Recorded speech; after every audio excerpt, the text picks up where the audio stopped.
Hi dears, hello, ഞാൻ വിദ്യ. ഞാനൊരു breast cancer 3rd stage സർവൈവറാണ്. ഇന്ന് ഞാൻ നിങ്ങളുടെ അടുത്ത് ഷെയർ ചെയ്യുന്നത് എൻ്റെ ട്രീറ്റ്മെൻറ്റുമായി ബന്ധപ്പെട്ടുള്ള എക്സ്പെൻസും കാര്യങ്ങളും ഞാൻ എങ്ങനെ മീറ്റ് ചെയ്തത് അതിനെ പറ്റിയിട്ടാണ്. അതായത് നമ്മുടെ ഹെൽത്ത് ഇൻഷുറൻസ് കാർഡിനെ പറ്റി നിങ്ങൾ കേട്ടിട്ടുണ്ടോ? ഫ്രീ ആയിട്ട് നമുക്ക് ട്രീറ്റ്മെൻറ്റ് കിട്ടുന്ന നമ്മുടെ ഇന്ത്യയിൽ ഹെൽത്ത് ഇൻഷുറൻസ് ഫ്രീ ആയിട്ട് കൊടുക്കുന്ന 25,000 ഹോസ്പിറ്റലോളം കവറപ്പ് ചെയ്യുന്ന ഒരു ഹെൽത്ത് ഇൻഷുറൻസ് കാർഡിനെ പറ്റിയിട്ടാണ് ഞാൻ സംസാരിക്കുന്നത്. വേറെ ഒന്നുമല്ല, Ayushman Bharat health insurance card. Ayushman Bharat health insurance കാർഡിൽ 5 ലക്ഷം രൂപയോളം ഒരു ഫാമിലിയിൽ 5 മെമ്പേഴ്സിന് ഒരു വർഷത്തേക്ക് എന്നാണ് അതിൻ്റെ ഒരു കണക്ക്. എൻ്റെ ജീവിതത്തിൽ ഒരു വലിയ സ്വാധീനം തന്നെയാണ് Ayushman Bharat health insurance card ചെലുത്തിയിട്ടുള്ളത്. അതായത് എനിക്കൊരു 10 ലക്ഷം രൂപയോളം ട്രീറ്റ്മെൻറ്റുമായി ബന്ധപ്പെട്ട് കിട്ടിയിട്ടുണ്ട്. അത് എനിക്ക് കീമോ സ്റ്റാർട്ട് ചെയ്ത സമയത്താണ് കാർഡ് ഉപയോഗിച്ചിട്ടുള്ളത്. കീമോ സ്റ്റാർട്ട് ചെയ്യുക എന്ന് പറഞ്ഞിട്ടുണ്ടെങ്കിൽ 8 കീമോയാണ് എടുത്തിട്ടുള്ളത്. 8 കീമോയും ആരോഗ്യ ഇൻഷുറൻസ് കാർഡിലാണ് കിട്ടിയത്.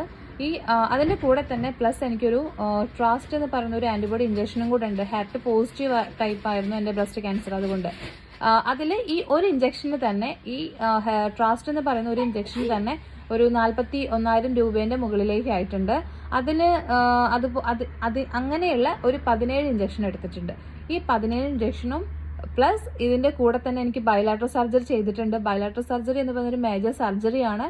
പ്ലസ് എനിക്ക് റേഡിയേഷനും കൂടെ ചെയ്തിട്ടുണ്ട്. ഈ റേഡിയേഷൻ എന്ന് പറയുന്നത് 15 എണ്ണമാണ്.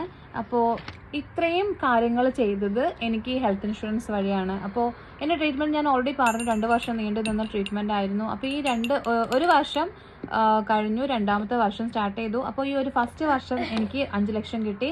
പിന്നെ 2ാമത്തെ വർഷവും 5 ലക്ഷം. അങ്ങനെയാണ് ഈ 10 ലക്ഷത്തിൻ്റെ കണക്ക് എനിക്ക് ട്രീറ്റ്മെൻറ്റുമായി ബന്ധപ്പെട്ട് കിട്ടിയത് ഞാൻ പറഞ്ഞത്.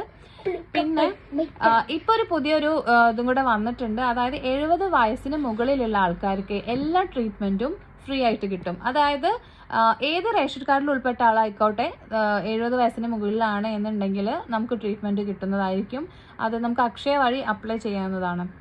ആയുഷ്മാൻ ഭാരതിൽ ഉൾപ്പെട്ടതാണ് കേട്ടോ ഞാനിപ്പോൾ പറഞ്ഞത്. ആയുഷ്മാൻ ഭാരത് ഹെൽത്ത് ഇൻഷുറൻസ് വഴി നമ്മുടെ കീമോ മാത്രമല്ല, ക്യാൻസർ പേഷ്യൻസിന്റെ ട്രീറ്റ്മെന്റ് മാത്രമല്ല, അതിൽ വേറെയും ഉൾപ്പെട്ടിട്ടുണ്ട്. ബൈപ്പാസ് സർജറി, ഡയാലിസിസ്, പിന്നെ ലിഗ്മെന്റ് സർജറി, ഇത്രയും കൂടെ നമ്മുടെ ആരോഗ്യ ഇൻഷുറൻസിൽ ഉൾപ്പെട്ടിട്ടുണ്ട്. പിന്നെ നമുക്ക് വേറൊരു ധനസഹായം കൂടെ ഉണ്ട്. അതായത് ചിറ്റിലപ്പള്ളി ഫൗണ്ടേഷൻ്റെ ഒരു ധനസഹായം ഉണ്ട്. അത് നമുക്ക് RCC ഒരു ഫോം കിട്ടും ധനസഹായത്തിന്. കോമൺ ആയിട്ട് നമുക്ക് ധനസഹായത്തിന് അപ്ലൈ ചെയ്യാനുള്ളൊരു ഫോം കിട്ടും. ആ ഫോം മതിയാകും. ചിറ്റിലപ്പള്ളി ഫൗണ്ടേഷൻ്റെ ധനസഹായത്തിന് അപ്ലൈ ചെയ്യുമ്പോൾ നമുക്ക് ഓൺലൈനായിട്ട് അക്ഷയ വഴി അപ്ലൈ ചെയ്യാവുന്നതാണ്.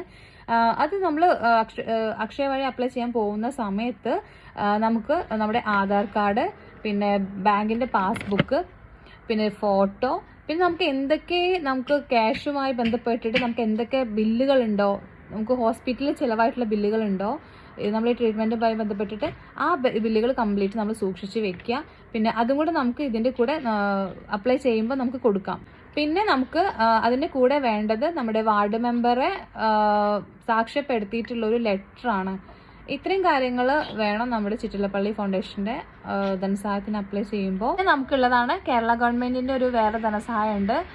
അത് നമുക്ക് ഹോസ്പിറ്റലിൽ തന്നെ നമുക്കതിൻ്റെ ഫോം കിട്ടും. അപ്പോൾ അവിടുന്ന് ഫോം വാങ്ങിച്ച ശേഷം നമുക്കത് ഫില്ലപ്പ് ചെയ്ത ശേഷം നമുക്കത് അക്ഷയ വഴി അപ്ലൈ ചെയ്യാവുന്നതാണ്.